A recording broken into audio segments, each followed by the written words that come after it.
Lions de la Teranga soulèvent le trophée, et le Sénégal explose de joie. Mais attendez, ce n'est pas une fin heureuse comme dans les films. Vers la 90e minute, alors que le match touche à sa fin, une action controversée se produit. Brahim Diaz, la star marocaine du Real Madrid en prêt, s'infiltre dans la surface sénégalaise.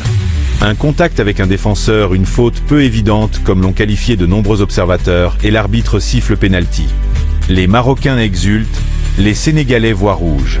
Pape Thiaw, hors de lui, crie à l'injustice et ordonne à ses joueurs de quitter le terrain en signe de protestation.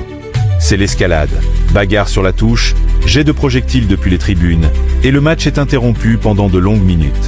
Pourquoi une telle réaction ?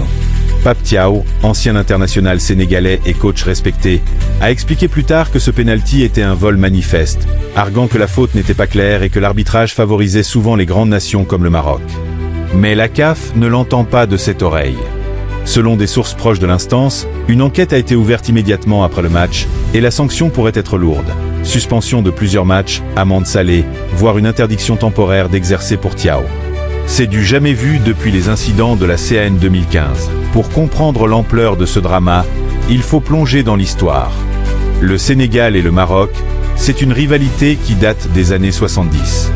Les Lions de l'Atlas contre les Lions de la Teranga, des duels toujours intenses, marqués par des enjeux politiques et culturels.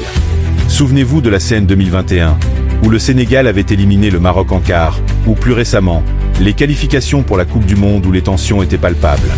Pape Thiaw, lui, n'est pas un novice.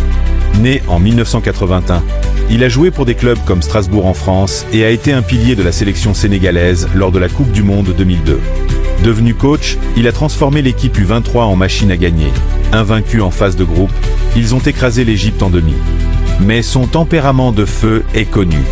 Déjà sanctionné par le passé pour des propos virulents contre l'arbitrage, Thiaw incarne cette génération de coachs africains qui n'hésitent pas à défier l'autorité pour défendre leurs joueurs.